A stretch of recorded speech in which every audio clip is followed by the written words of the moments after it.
Well, good morning, everyone. Thank you all for being here. My name is Patrick Weiler. I'm the Member of Parliament for West Vancouver, Sunshine Coast, Sea to Sky Country, and I'm pleased to be your MC for today's precedent-setting announcement. I would like to begin by acknowledging that the land on which we gather is the ancestral and unceded territory, the Coast Salish peoples, in particular the Musqueam, Squamish, and Tsleil-Waututh peoples. And only something truly special can bring together our Premier, two federal ministers, I can see a number of provincial ministers here today, leadership for the BC Assembly of First Nations, the First Nations Summit, and the Union of BC Indian Chiefs. That something special is, of course, the spectacular natural environment that we are privileged to have in British Columbia. An environment that supports vast biodiversity, provides immeasurable benefits to us all, and is core to our identity and defines our culture in British Columbia. But it is under threat, and it requires the provincial, federal, and Indigenous governments and all the leaders that I see here today in attendance to protect it. But given that we are gathered on at the heart of the Musqueam Nation's territory, who has stewarded this environment since time immemorial, it's only appropriate for me to first invite Chief Jennifer Thomas to welcome us in the right way with an opening prayer.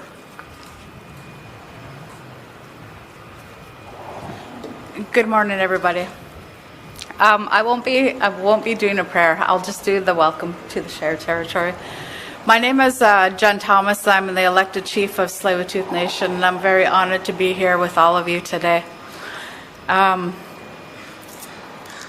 stand before you and I represent on behalf of the three families, Musqueam, Squamish, and Tsleil-Waututh, and I just want to welcome all of you to the shared territory of our three nations. So welcome and have a good day. Thank you very much, Chief Thomas, for welcoming us in the right way. At this point, it is my distinct pleasure to invite the Honourable David Eby, Premier of British Columbia, to deliver his remarks. Thank you, Patrick. Thank you, Chief Jen, for the welcome to the territory on behalf of Tsleil-Waututh and also Musqueam and Squamish. It's great to join all of you here today. A very important and exciting day, an announcement for that will have significance for generations to come in our province.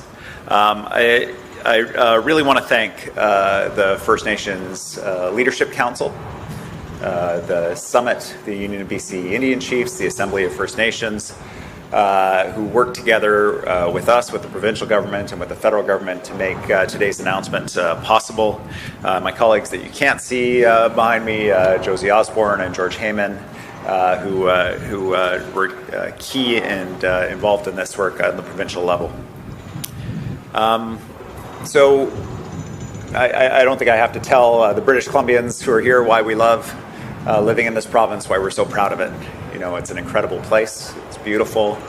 The nature, the wild spaces that we have here that are unique in the world. And you heard MP Weiler talk about the fact that these remarkable places are under threat. You know, this summer we lost millions of hectares of forest to wildfire. We have had almost 5 years of drought at remarkable levels, and some rivers, including the Cowichan in British Columbia, are literally drying up. Our wild spaces, our forests, our old growth are not just beautiful, they're also some of our best defenses against climate-related disasters, flooding, forest fire, and they sequester carbon. So for those reasons alone, we should be prioritizing protecting them. But for many years, we were told in this province you had to choose. You have to choose between economic development and prosperity, and on the one hand, and protecting the environment, protecting these spaces for generations to come on the other hand. Now we know very clearly that these things are not separate, they are linked. We can't have prosperity without protecting our ecosystems, without making sure that we're protecting the natural buffer against climate disaster that costs literally billions of dollars for the provincial government. It is a direct threat to our prosperity, but also that when we protect these spaces, it creates incredible economic opportunity. We have seen the impact of the Great Bear Rainforest Agreement on coastal First Nations, the opportunities created for nations up and down the coast by that remarkable piece of work. And so we know that choice is false, and we stand here today to recognize that and to actually take that recognition and put it into real action. In BC, we've demonstrated through our policies that we can have high standards around the environment and have strong economic growth generally. Many of you will know our Clean BC climate plan, which is one of the strongest climate plans in North America. You'll know about our work to get more jobs per tree out of our forests through our value-added manufacturing plan. You'll know about our work protecting more than 2 million hectares of old-growth forest across the province. We did all of these things while leading big provinces in Canada's recovery post-pandemic. We have one of the lowest unemployment rates in provinces in Canada. We have literally the highest wages in Canada. This year alone, we've added more than 40,000 jobs. Last year, more than 60,000. We can have both things, and in fact, we need both things for British Columbians. That's why today I'm so proud to announce the signing of this historic nature conservation agreement between First Nations, the provincial government, and the federal government. We have leveraged our action here in BC into this historic partnership, and we are so excited because it will enable us to fast-track our old-growth protection work. It will enable us to protect habitat for species that are at risk in our province. It will recognize First Nations leadership, not just in the past and their historic stewardship of the resources of the land, but into the future for generations to come. This is a paradigm shift in our province about protecting ecosystems, about recognizing the integrated nature of what we want to protect on the land and how we use the land to make sure it's there for generations to come. It's about the children, it's about the next generation, and it's about the prosperity of British Columbians today. This will also advance the commitment that was made at the federal level that Canada will hit 30% protection of our wild spaces of our country by 2030. British Columbia, we will do our part in that commitment. To solve big challenges, we have to do it together, and that's what you're seeing here today. All levels of government in partnership with First Nations. With that, I'd like to welcome Stephen Guilbeault, the Federal Environment Minister, to speak on behalf of the federal government. Minister Guilbeault. Thank you very much, Premier Eby, for the introduction. I know how much this day means to so many of you and of us. So good morning, everyone. Bonjour tout le monde. I would also like to begin by acknowledging that we are in the traditional territory of the Musqueam, Squamish, and Tsleil-Waututh nations. I would also like to thank all of you for being here for this important announcement.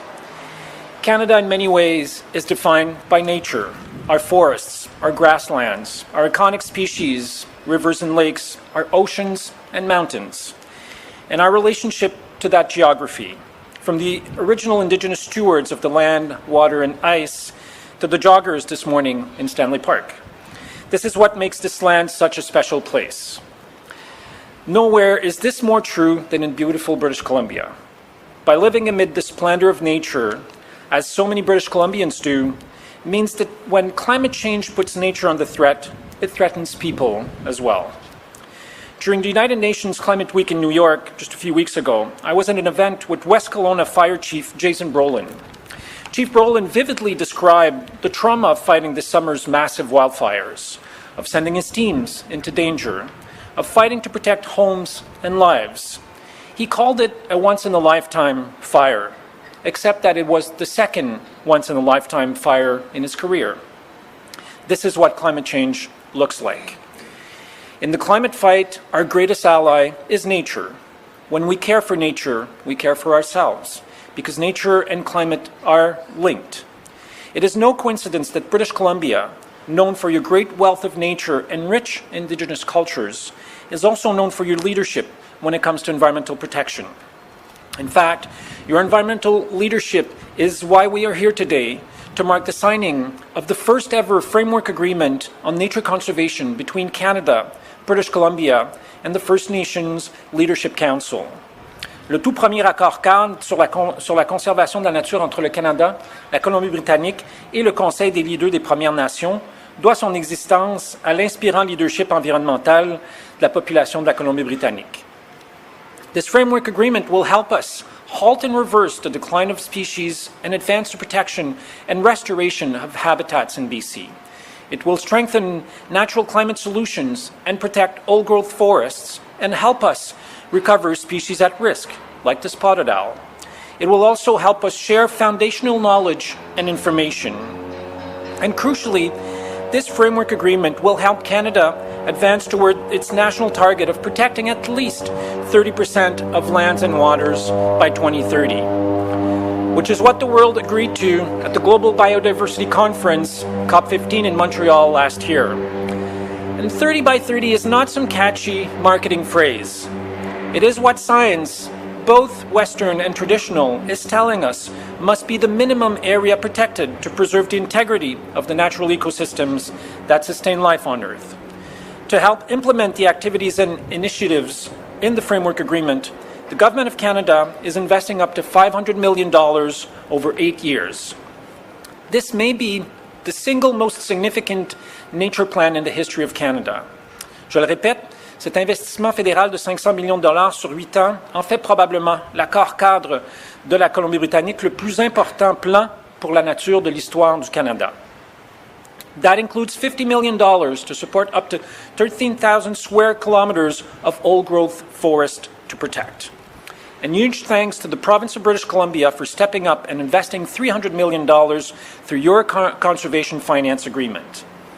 In this framework agreement, the governments of Canada and British Columbia are honored to be joined by the First Nations Leadership Council. We cannot do this without this partnership, because it's only by working together in true partnership that respects Indigenous culture, leadership, and knowledge that we will be able to combat the triple crises of climate change, biodiversity loss, and pollution. This is a momentous day for restoring nature, for reconciliation, for respecting one another and our natural environment. I look forward to seeing all that we can accomplish together as we move forward with this framework agreement on nature, which will serve as a model for others in this country and around the world. Thank you. Merci. Merci beaucoup, Monsieur le Ministre. Thank you very much, Minister Guilbeault. At this point, it's my great pleasure to invite to the mic Canada's former Minister of Environment and Climate Change and current Minister of Energy and Natural Resources to give his remarks. Thank you, Patrick, and thank you, Chief Thomas, for the welcome today. And certainly I also want to acknowledge that this event is taking place on the traditional, ancestral, and unceded territories of the Squamish, the Musqueam, and the Tsleil-Waututh First Nations.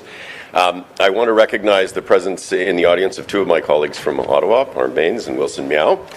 And lovely to see you, George and Josie, but I also would like to note the presence, I think, of Bruce Ralston, Minister Ralston, and my good friend Murray Rankin.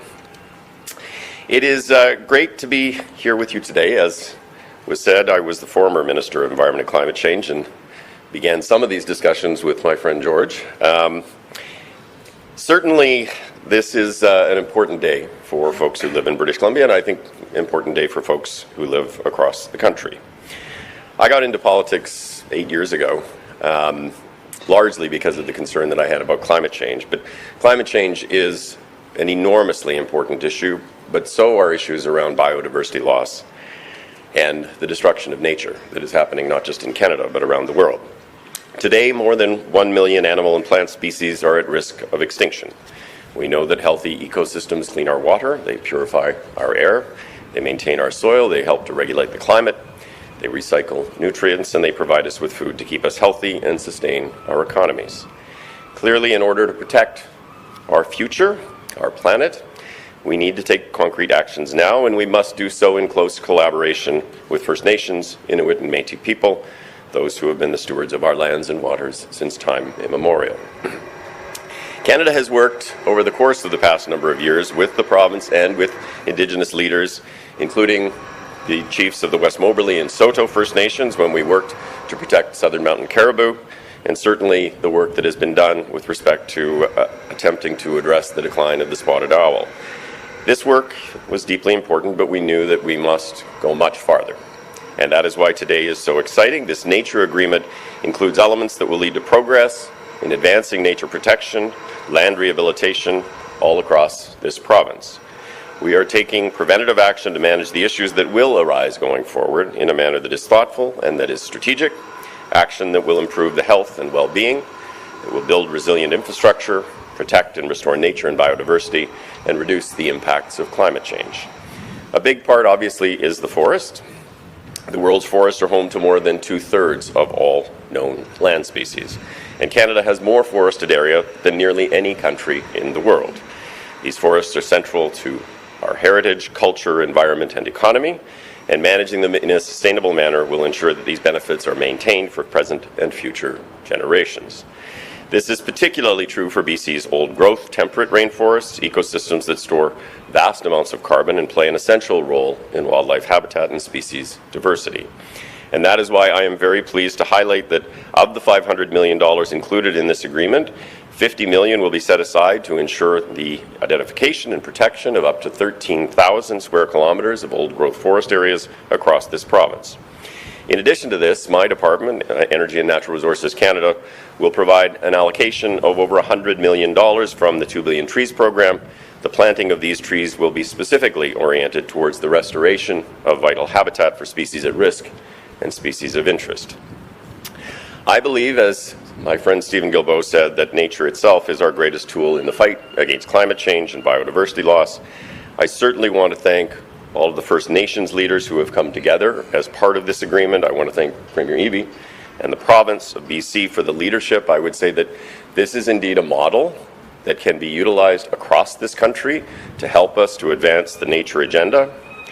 And I also just want to say, in particular, I want to thank Minister Heyman, with whom we began this process way back in 2021. And certainly Minister Guilbeault for all of his hard work in helping us to secure this landmark agreement.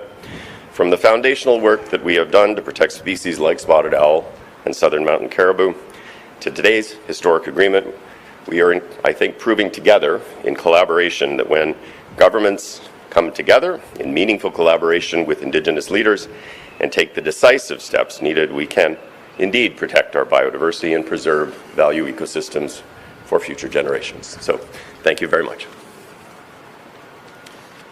Thank you very much, Minister Wilkinson, for your thoughtful words and your commitment, particularly on old growth, nature protection. At this point, it's my distinct pleasure to invite to the mic the Honourable Nathan Cullen, BC's Minister of Land, Water and Resource Stewardship, to give his remarks. Good morning, everyone. I'm Nathan Cullen. I'm the Minister of Water, Lands and Resource Stewardship. I'm also the MLA for Stikine in beautiful BC's northwest. It's a pleasure to be here on Squamish, Musqueam and Tsleil-Waututh territory today. This is a good day. I almost want more federal colleagues to be here because every federal minister that steps up announces more money for our efforts.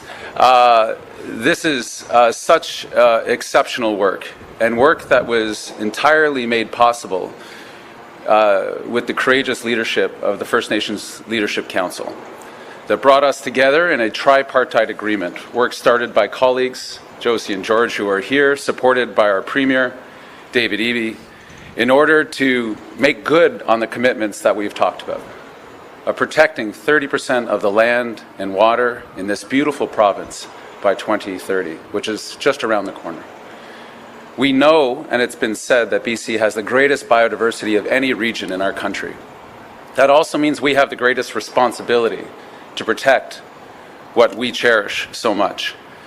I was reflecting on that Great Bear Rainforest Agreement some 23 years ago. The coming together of federal, provincial partnership with the leadership of First Nations to give the world a sign of hope that Indigenous-led conservation was a pathway for all of us to walk in order to achieve what we must achieve. It's been a model that has been replicated around the world, and we are so proud as British Columbians to have participated. Never before has the provincial and federal government come together with First Nations to lift this amount of resources in the effort to fight against that dual threat of biodiversity loss and climate change. Over $1 billion today to help protect nature, to help lift up communities and economies, to make sure that we leave the place better than we found it. It's often said that if you want to walk fast, you walk alone. But if you want to walk far, you walk together. Today we are walking together, and we will walk far because we have to. This is a day of hope for our province and for our planet, to be able to offer the next generation the sense that nature will be protected, that we will restore the resilience of our watersheds and our lands to be able to sustain us for generations to come. Today is a good day. It's truly an honor to be with you here today among such esteemed colleagues. And again, thank you for the opportunity to be here. Thanks. Well, thank you, Minister. And as you said, we know an agreement like this is only possible if done in partnership with Indigenous peoples, something that the BC and federal governments know, having both implemented UNDRIP into respective laws. And appropriately, it's my honor to next invite the Regional Chief Terry Teague to from the BC Association of First Nations to give his remarks. Thank you, Peter. Deneza, Tsekuza, Skyza. First of all, I want to acknowledge the territory of the Coast Salish people, Musqueam, Squamish, and Tsleil-Waututh. Masai Nodisni. Thank you, Chief Thomas, for welcoming us in this historic agreement. Being Indigenous in a colonial system isn't easy. I think coming to this point of a tripartite agreement was never easy. Next month will be the one-year anniversary when we were approached by the provincial and federal governments to sign and partner on the nature agreement. But with my colleagues, the First Nations Leadership Council, we had to take it back and look at it. What does this mean?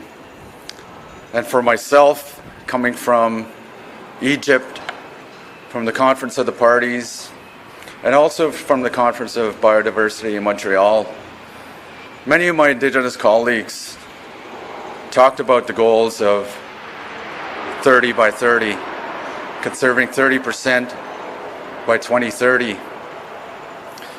And many of our Indigenous brothers and sisters talked about this and stated perhaps it is a good start. Perhaps it is conserving 35% or 40% by 2030.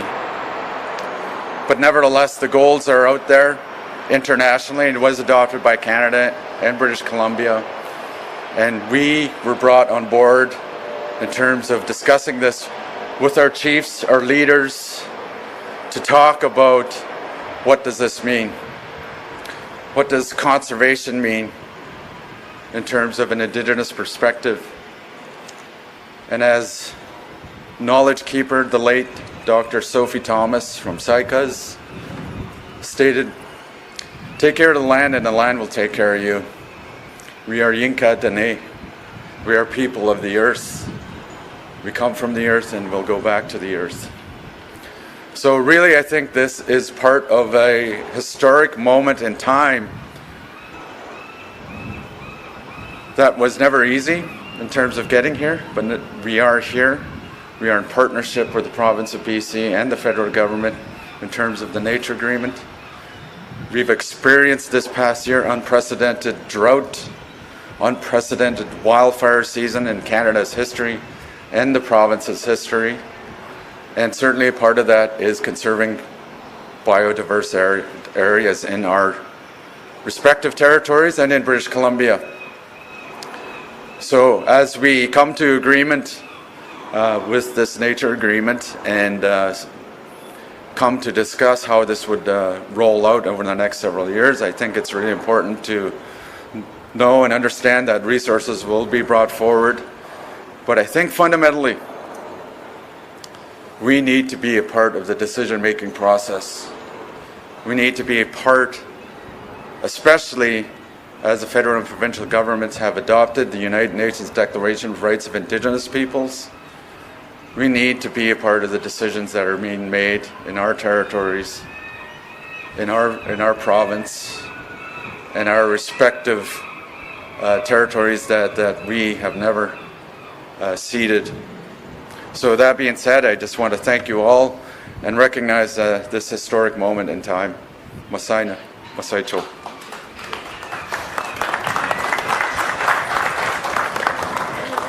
Thank you, Chief, for those truly wise words and for your commitment in bringing this historic agreement together.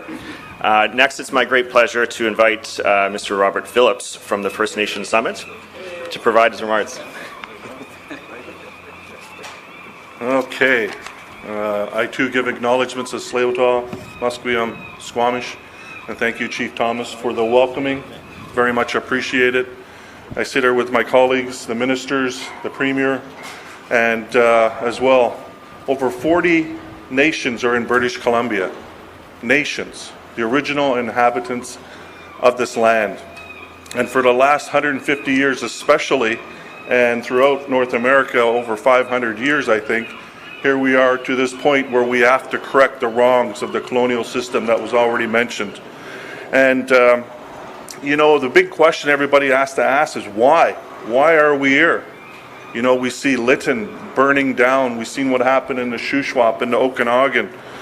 We've seen Samathatsa, which is Sumas Lake, return to the Fraser Valley and the Stalo lands. We've seen all of this.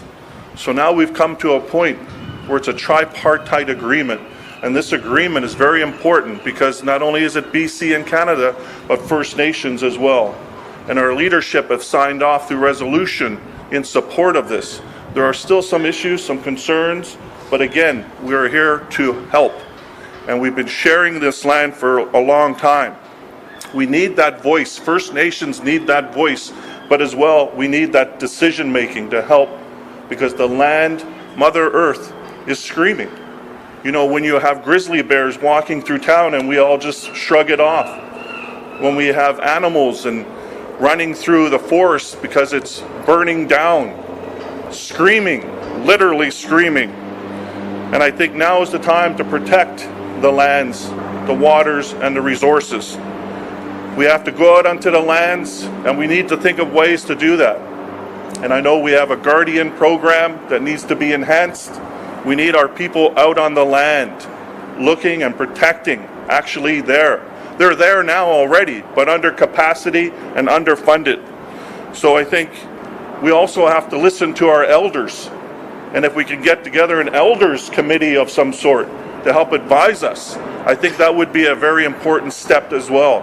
Because they have the traditional knowledge, the culture, the background. They know the land. So this agreement that we have is so important because it is a mechanism. It is a tool. Yesterday, I was calling for action, and this is a big part of that action, to get this job done, to protect the land and the resources. And I just can't help but think that as we sit here right now, people are not in their homes. There's animals that are looking for a place, a safe place. And if we do this 30 by 30 or 50 by 50, whatever it takes, First Nations will be there, we will be helping, and we are in a place now where we're coming together. And I remind the federal and provincial government, this is a tripartite agreement. So any decision making that happens, come to the table, meet with our chiefs and council, hereditary, and I think we can get together and make that happen. Kuksjam.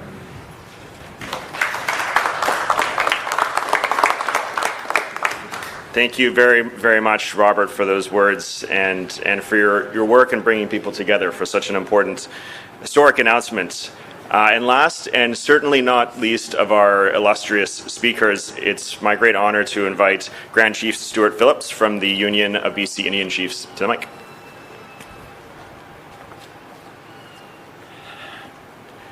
I think I'm the only one that the microphone fits. Why? Pisnaxil, Esquis Asiut.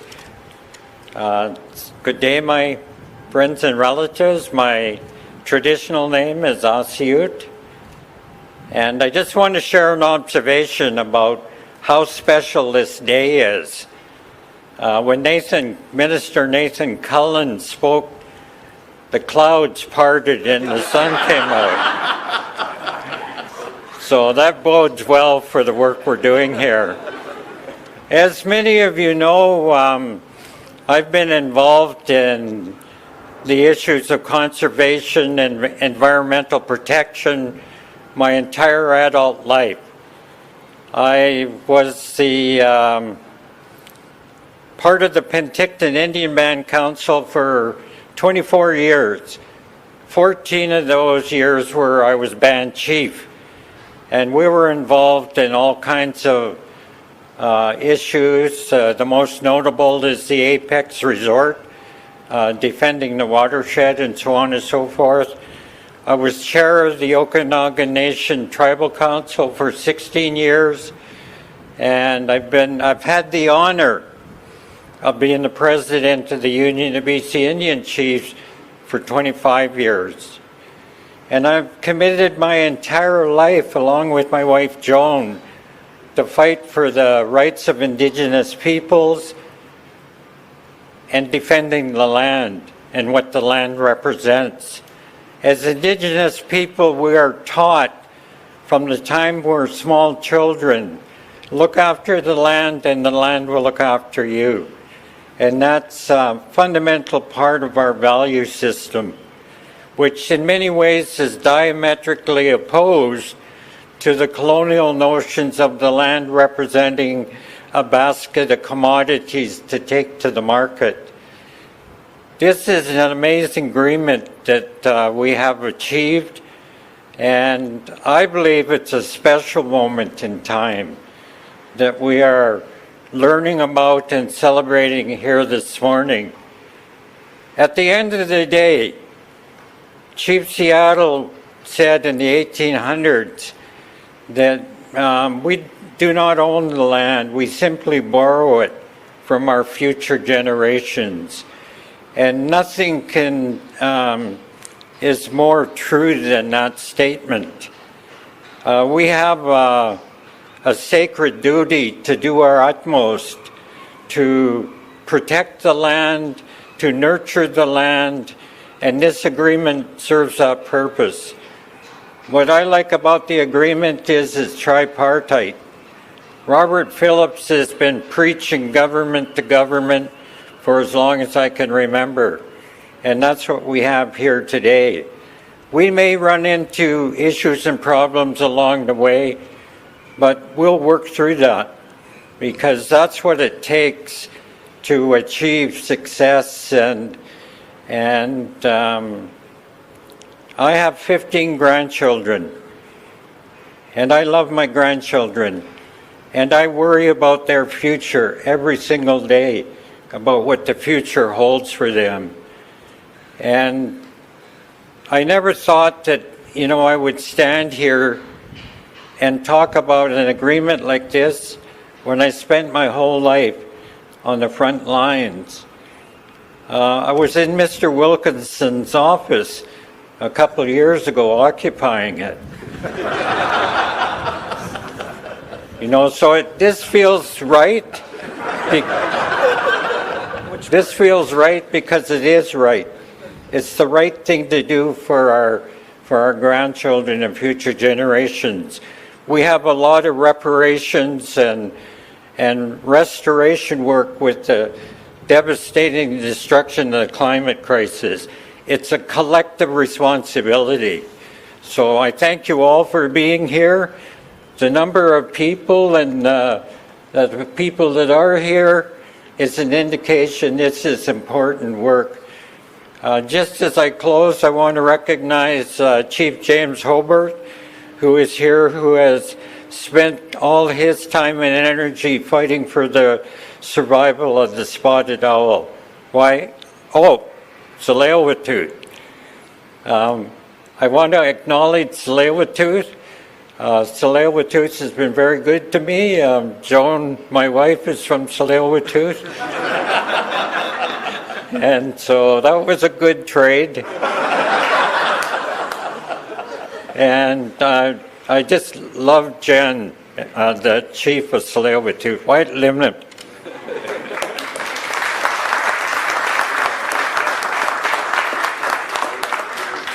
Wow, thank you, Grand Chief, and thank you to all of our esteemed speakers for your thoughtful words. This truly is a dawn of a new day. What you've done here today with this agreement is historic and precedent-setting for protecting nature not just in our province, in our country, but it shows Canada's leadership globally in nature conservation. Importantly, it does give confidence that we can turn the corner in our province to protect some of our most important and threatened areas and landscapes, species at risk, that we can arrest the decline of species and have our biodiversity rebound. And this is what real partnership looks like. So on that wonderful note, I will now invite Jimmy Smith, the Premier's Press Secretary and Communications Advisor, to moderate the question and answer session. Thank you for joining us today. We have members of the media here in person, as well as on the phone line. For those on the phone line, please press *1 to enter the queue, and please unmute yourself before asking a question when you're called upon. All members of the media will be limited to one question and one follow-up. We're going to begin in person today with Melanie Nagy from CTV National. Go ahead, Melanie. First of all, thank you all for your remarks and for sharing insight into this important agreement today. My question is for Minister Guilbeault. Just as biodiversity, protecting it is key in combating the climate crisis. Another mechanism is carbon pricing or carbon tax, whichever you prefer to call it. You've long been a champion for the environment. Did you raise, or what concerns did you raise regarding the brakes or pause for Atlantic Canada? Thank you for the question. The reason we decided to put on pause carbon pricing on home heating oil across the country, there's a number of reasons we decided to do that. The theory of carbon pricing is basically you use it as a tool to change behavior. And what we realized is that for many Canadians, certainly low-income Canadians who are using home heating oil, they couldn't go, they had no alternatives, which is why we decided to pause and aggressively pursue a program, one of the most ambitious program in the world, to replace home heating oil, which is 2 to 3 times more expensive than other fuels to heat your home, and where we've seen price increase of up to 75%, 3 times what we've seen for natural gas, for example, and pursue a program to replace those inefficient, polluting, and costly home heating oil system with heat pumps. And our hope is that in the 3 years that we will pause this, we will basically be able to eliminate home heating oil in this country. Melanie, do you have a follow-up question? But now you have the NDP supporting the Conservative motion and provinces across the country saying, well, we too would want to pause. So should your government be pausing it across the country in fairness? And even just to address what many of the members here said today, we don't have a lot of time when it comes to the climate crisis, even to have a pause for 3 years in Atlantic Canada or other provinces. So just, it feels like the carbon tax is starting to unravel. And, you know, do you think it is? And for other Canadians, affordability is across the country. Should everyone else be granted a pause? Well, people should remember that Canadians, on average, 8 out of 10 families in Canada get more money back where the federal system is applied than what they pay in carbon pricing. And the Prime Minister has been very clear. We made an exemption specifically for home heating oil, but there will be no other exemptions. Thank you. For our next question, we're going to go to the phone lines with Richard Zussman from Global News. Go ahead, Richard. Let's stay on that theme, and this is for Premier David Eby. And congratulations on the agreement today. Premier, have you had an opportunity to speak to the federal ministers about your frustration that BC is not included here? And have there been any concessions from Ottawa that BC will get some sort of support, be it a break on carbon pricing on natural gas or additional money to support people transitioning to heat pumps here in BC?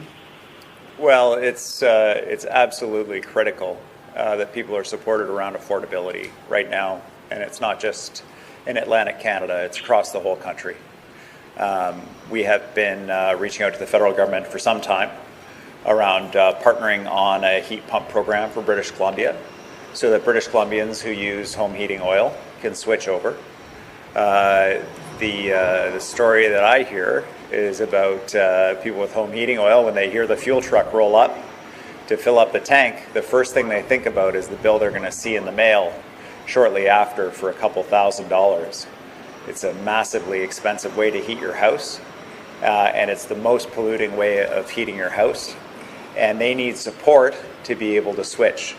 I was very glad to hear Minister Wilkinson yesterday indicate that the federal government is willing to look now at partnering with British Columbia in this important work of supporting people in switching over. We have lots of work to do with them, if in fact we are going to be the next pilot site, and it's quite urgent. People are facing a cold winter ahead in British Columbia, an expensive winter ahead, and they need support. And so we're ready to go with the federal government on deploying that. And if I just, I agree with everything that Premier Eby said, but maybe just let me clarify one thing. I think Melanie actually said this is an Atlantic-only program. That's not the case. It is a program that is open to all provinces and territories to help folks get off heat pumps. There was a previous program where we actually provided $10,000 grants, and what we've done is added to that and asked provinces and territories to partner with us to make heat pumps free. Both the cost of the pump and the installation.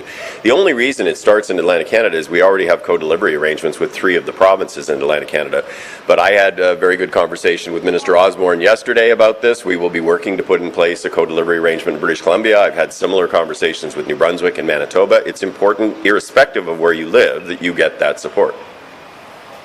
And Richard, do you have a follow-up question? Yeah, this is also for the Premier.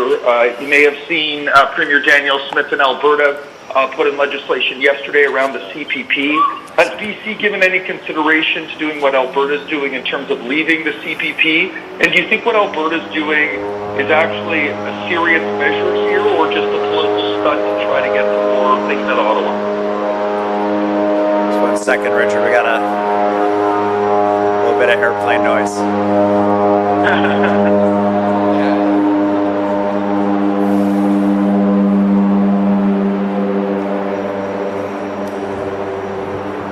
Thanks, Richard. Well, for British Columbians, their main concern around the CPP is that it's going to be there for them when they need it. It's secure, it's funded, it allows you to retire anywhere in Canada. Many Albertans know who are living in British Columbia right now. And it works. And so certainly these are important points for all Canadians to consider around the CPP and why we believe it's a good system and why we think it's effective for British Columbians and for Canadians as a whole. I understand that there'll be discussions about this at a federal, provincial, territorial meeting of finance ministers soon. And I'm certain that that perspective will be one that's widely shared. We're going to stay on the phone lines just as this next plane picks off.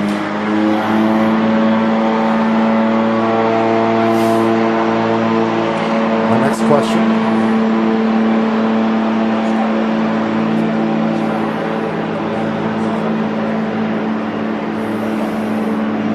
Thank you for bearing with us. Our next question will come from Chad Pawson from CBC. Go ahead, Chad. Yes, thank you. Can someone clarify if lands that are going to be protected under this $1 billion fund will guarantee an exclusion of industrial activity? Or will there be some kind of mechanism that would allow some kind of industrial activity, say forestry, in these protected areas?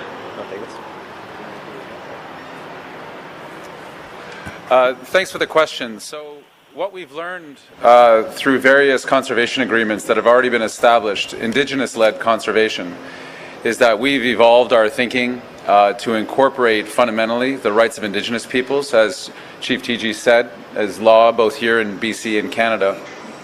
We know that adaptive management requires us to think of conservation in a new and important way, given the changing environment in which we live. Indigenous-led conservation under this program will be as was rightly said by many of our speakers today, a conversation between ourselves, the rights and title holders, First Nations in this province, in partnership with the federal government. There will be modified activities, but we certainly know that the conservation efforts in terms of protecting the biodiversity that's at risk, and also, as Grand Chief said, building back, recovering back nature that has been damaged either from climate change or industrial activity over many generations in some cases, will be part of conservation efforts that we will use this fund for. It will also support the Guardian programs, Indigenous and traditional knowledge, as well as the Western science that we want to bring to bear to make conservation lasting and durable for those future generations that we've all spoken about. And Chad, do you have a follow-up question? Yeah, the announcement today, thank you, talked about the $50 million old growth protection fund that the federal government announced in the spring of 2021. Has that money been spent, or has it just been sitting waiting to be developed with the nature agreement? I guess I'm curious about how that money could have been used earlier to protect old growth. Maybe it has. Yeah, thank you, Chad. So there have been a number of deferrals of old growth and protected areas that have been very important in terms of protecting species at risk, spotted owl, and some other concerns that we had. While we were negotiating this tripartite agreement with our partners, we were also announcing on the province's side other funds and dispersing funds for conservation. We weren't waiting essentially until this agreement was finally signed, as it is being done today. So just last week we announced $300 million with our partners at BC Parks Foundation, 150 from the province, 150 from philanthropists, to be able to begin the work. And we've been doing that work since well before even negotiations began. So when we bring all of this together, we now talk about a north of $1 billion fund to protect nature in BC, Indigenous-led conservation that will again be durable and sustainable for future generations. We're going to stay on the phone line for the next question with Wolf Deppner from Black Press. Go ahead, Wolf. Yeah, thank you for taking my question. That's appreciated. Question regarding how this money is going to be used. So, if I understand things correctly, the funding can be used to remove areas from logging tenures. Which specific areas of the province will benefit from this first? Robert, did you want to speak to any? If you want to speak at all. Because this is Indigenous-led conservation, here we are at the First Nations Leadership Gathering, and today, yesterday, tomorrow, and for the long while now, nations have been approaching the province with projects in mind, conservation efforts in mind.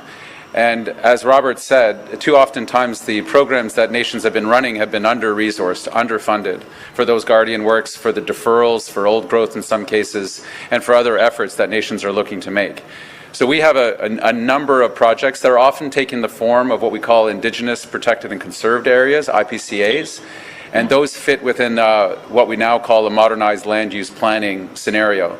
We work with the nation on a government-to-government basis, rights and title holders with the Crown, with the province, and then have a parallel process for the larger community that may be impacted to talk about how we'll have adaptive management and make sure that the communities stay whole. So we have a long list. I am not concerned, frankly, from my perspective, in terms of the interests of many First Nations. I'm looking at a number of them that have joined us today that have already done the work, both in marine and land planning, for conservation, and have great ambitions for more. And this is the ability to resource those desires and those dreams of the First Nations rights and title holders. Great, thank you. And coming back to in person, we have Ainsley Cruikshank from Narwhal. Go ahead, Ainsley. Thank you for your comments today. I just wanted to clarify how much of the $1 billion commitment that's part of this nature agreement is actually new funding. I'll run down the list of the provincial contributions, and then I'll invite my federal counterparts to share about the federal side. So for the provincial government contributions, we have $150 million in conservation financing, which is matched by $150 million from philanthropists in our partnership with the BC Parks Foundation. We have a $30 million First Nations partnership program, which includes a $9 million Guardian training program, a $21 million collaborative Indigenous stewardship framework, We have our $100 million Watershed Security Fund, our $23 million Modernized Land Use Planning Fund, our $30 million Together for Wildlife Fund, $30 million Caribou Recovery Program Fund, and a $200 million fund for restoration in the Northeast as part of Treaty 8. The total is $563 million for the provincial government side, not including the $150 million for philanthropy. For the federal side? Thank you, Premier. So of the $500 million announced by the federal government, $80 million has already been started to be deployed since 2021. On top of the $500 million, and which is not specifically part of this morning's announcement, you may recall that at COP15, Prime Minister Trudeau announced $800 million for 4 PFP projects, including one for the Great Bear Sea. So you can imagine that on top of our $500 million contribution, there will be something close to an extra $200 million specifically for this project. The negotiations are still ongoing with the nations and the federal government and philanthropists for this project, but there will be additional money on top of the $500 million we just announced today. And Ainsley, do you have a follow-up question? Yes, thank you. I just wanted to ask about the 13,000 square kilometers of old-growth forest that the $50 million is meant to protect. I'm wondering when we'll see on-the-ground protections for those forests and whether they will be part of the highest risk forests identified by the Technical Advisory Panel. Thank you for the question. The identification of that particularly high risk and identified old growth forest is part of the work that we do with First Nations and the federal government. The resourcing that Minister Wilkinson talked about today is essential because we know we have the backstop to be able to do it. We want to walk stepwise with the rights and title holders to make sure that the protections are happening in the right place at the right time in the right way. We as the provincial government have also announced a $38 million LiDAR program to map the entire province in a much more sophisticated way to identify from tree tip to bottom the health of the forests and where the old growth exists in a much more sophisticated way than we've ever done as a province. We know that the inventory of trees, particularly old growth trees, has been part of the work.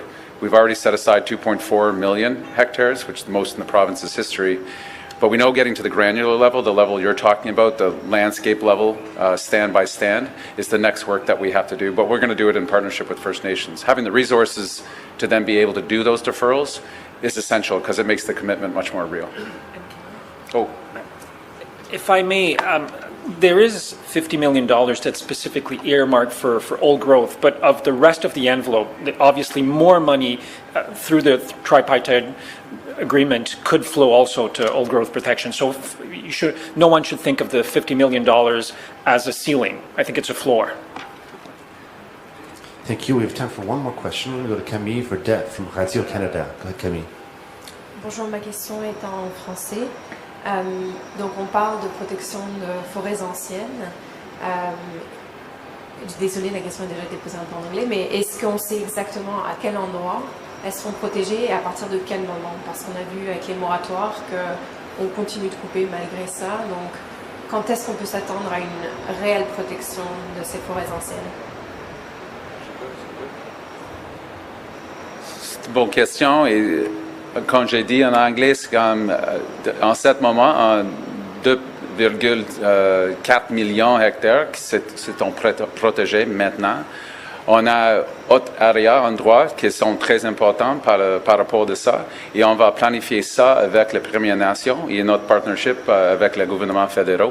Donc on a l'opportunité maintenant pour identifier plus spécifiquement quelle area extra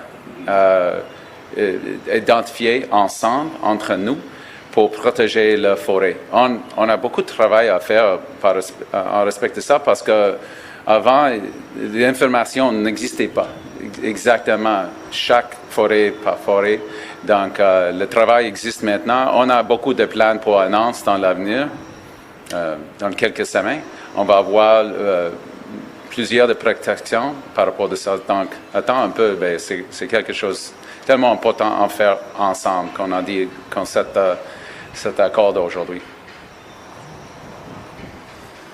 Si je peux ajouter à ce que Nathan vient de dire, le but de cette entente tripartite, c'est de définir ensemble quelles seront les zones supplémentaires qui seront protégées.